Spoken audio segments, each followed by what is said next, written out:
আমরা কেউই পেতাম না। আচ্ছা ভেবে দেখুন তো, ও এই জগৎ সংসারে এসেছে এই যে কলির পিতা কৃষ্ণ জীবকে উদ্ধার করবার জন্য। তিনি আজকে অহৈতুকী কৃপার বশবর্তী হয়ে আজকে কৃপা দান করে গেছেন বাবা। কিন্তু আজকে ভগবানকে সন্তুষ্ট করবার জন্য, সন্তুষ্ট রাখার জন্য এই জগৎ সংসারে আমরা কি করলাম মা? ভেবে দেখবেন, এই জগতের সংসারে ধন ঐশ্বর্য যাহা কিছু পেলাম মা, এই ধন ঐশ্বর্য গুলো কি আপনি ইনকাম করেছেন? আপনি সৃষ্টি করেছেন না। আপনি যে সংসারে পড়ে আছেন, ভেবে দেখবেন এই সংসার ছিল আপনার পিতা। তাহলে আপনার পিতা কার কাছে পেলাম? তিনি পেয়েছেন তার পিতার কাছে। তাহলে উনি কোথায় পেলেন? তিনি পেয়েছেন তার পিতার কাছে। তাহলে এখন উনি যদি তার পিতার কাছে পেয়ে থাকেন, তাহলে উনি কোথায় পেলেন? তিনি পেয়েছেন তার পিতার কাছে। ভেবে দেখবেন, আপনারা হিসাব মিলাবেন, শেষে এসে এই জগৎ সংসারে এই জগৎ জীব কার কাছ থেকে পেল? পেয়েছে আমরা বিশ্বপিতা ভগবানের কাছ থেকে। কিন্তু এই কলির জীব এতই কৃপণ মা, দিনান্তে ভগবানের নাম নিয়ে ডাকে না, ভগবানের নাম নিয়ে কাঁদে না। ভগবানকে ভোগ নিবেদন করবার জন্য 10 টাকা দিয়ে নকুল দানা নিয়ে আসে না। ভেবে দেখবেন বাবা, 10 টাকা দিয়ে নকুল দানা যদি আমরা নিয়ে আসি, তাহলে আমরা কি করি? যখন ভগবানকে ভোগ নিবেদন করি, ও মায়েরা ভেবে দেখুন তো, আপনার ঘরে মেয়ে রয়েছে, আপনি মেয়ের বিয়ে দিয়েছেন, ঘরে আপনার জামাই আসবে বলে আপনি জামাইয়ের থালা কিনে রেখেছেন। আচ্ছা জামাইয়ের থালা কত বড় বাবা? অনেক বড়। আচ্ছা এখন ভেবে দেখুন, ভগবানকে ভোগ নিবেদন করবার জন্য ভগবানের জন্য আপনি থালা কিনেছেন। ভগবানের থালা কতটুকু মা? ছোট। আর গ্লাসের সাইজ তো আরো মারাত্মক, বলাই যায় না। তাহলে এখন ভেবে দেখবেন, ওই যে 10 টাকা দিয়ে নকুল দানা নিয়েছে, প্লেটের মধ্যে একটি নকুল দানা দিয়ে আমরা কি করছি? বউ এসো, নিতাই এসো, লক্ষ্মী এসো, সরস্বতী এসো, দুর্গা এসো, মা কালী এসো। হ্যাঁ, একা একা এসো না। একাই এলে কিন্তু তুমি খেয়ে শেষ করতে পারবে না। তাই এই যে আমাদের কি বলতা মা, ভেবে দেখবে ভগবান নিজেই বলেছেন, হে অর্জুন, এই জগৎ সংসারে যদি কেউ আমায় লাভ করতে চায়, জানো অর্জুন, আমার পূজা করতে টাকা লাগে না, পয়সা লাগে না, ধন লাগে না, ঐশ্বর্য লাগে না। জানো অর্জুন, যদি কোনো বিশুদ্ধ ভক্ত আমায় লাভ করতে চায়, জানো অর্জুন, যদি কোনো বিশুদ্ধ ভক্ত বিশুদ্ধ অন্তঃকরণে তুলসী বৃক্ষ হতে একটি তুলসী পত্র চয়ন করে দু নয়ন গঙ্গার জলে ভেজে যদি কোনো ভক্ত আমার শ্রীচরণে অর্পণ করে দিতে পারে, জানো জানো অর্জুন হে, আমি সেদিন হতে সে ভক্তের চরণের দাস, চরণের দাস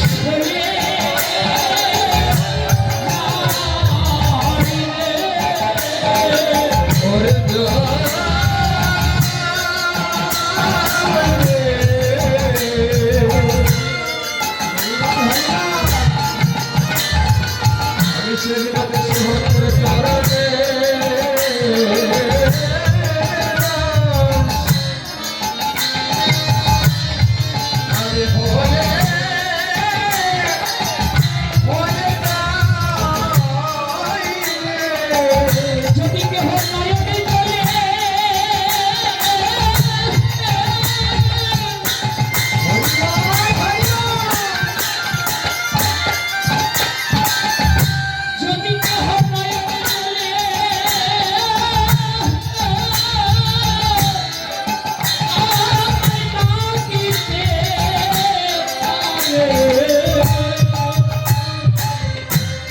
আমি ভগবান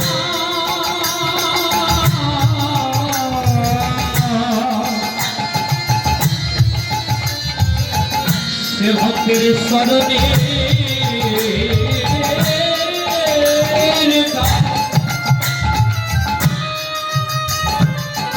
চরণে দাস হয়ে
ভগবান নিজেই বলেছেন ভক্ত আমার মাতা পিতা, ভক্তই আমার গুরু।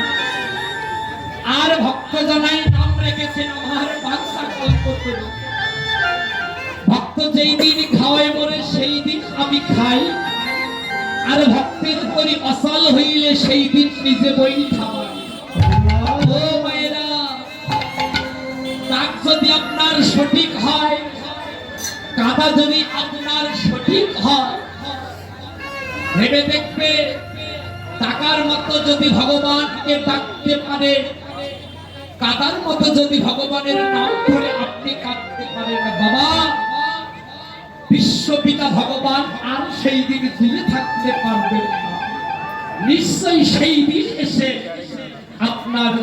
আপনাকে দর্শন দিবে বাবা। আপনি ভগবানের চরণ দর্শন লাভ করবে বাবা। এই জীবকে ভগবান যেই দিন সৃষ্টি করেছিলেন, ভগবান সেই দিন জীবকে বলেছিলেন, হে জীব তুমি আমার কাছে কি চাও? মা সেই দিন এই মনুষ্য দেহ ধারণ করে আমরা সেই দিন ভগবানকে বলেছিলাম, দয়ামা তোমার কাছে আমি কি চাইব আর তুমি আমায় কি ধর্ম দিবে?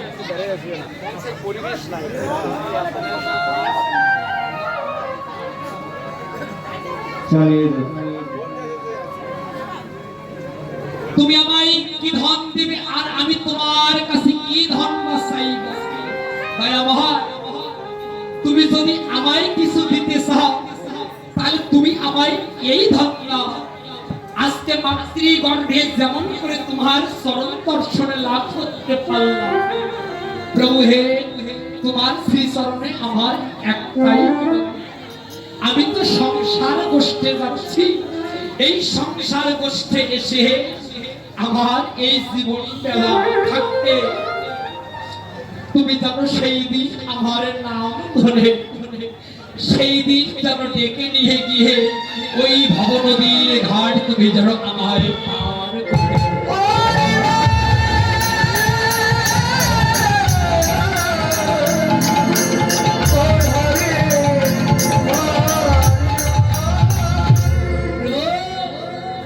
সেই দিন নিজ হস্তে তুমি আমায় ভবনদী পার করে দিও।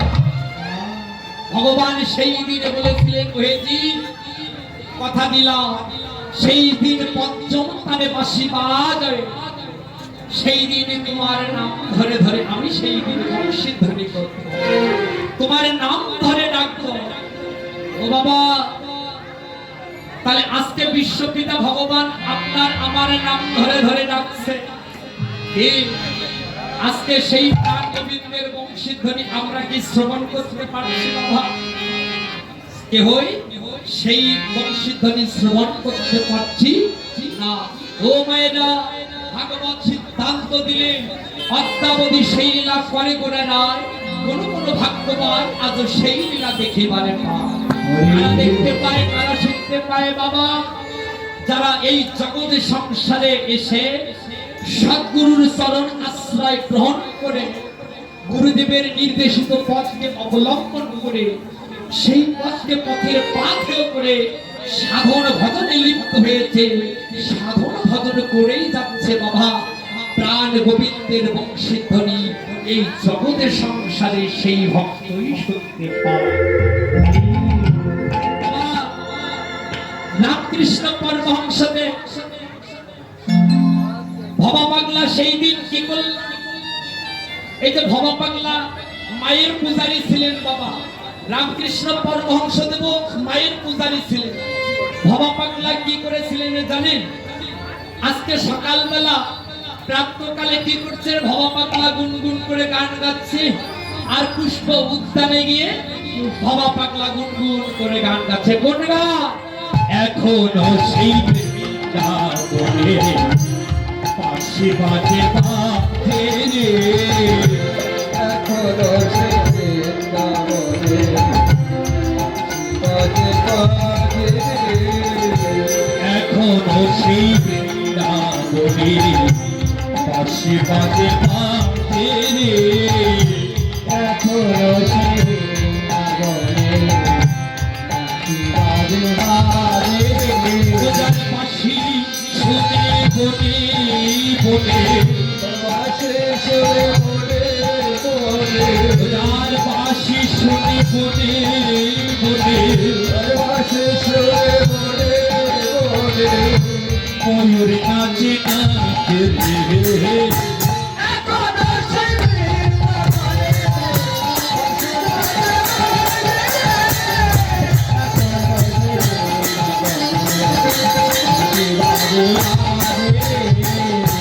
এখনো সেই রাধা রানী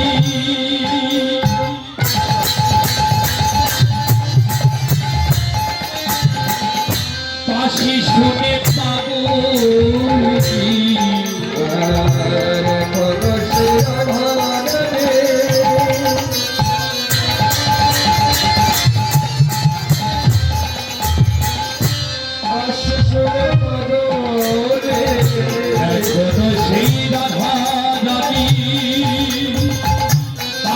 শুনে পাগলি অষ্ট সখী শিরোমণি অষ্ট সখী আর অষ্ট সখী শিরোমণি অষ্ট সখী নব সাজে সাজে রে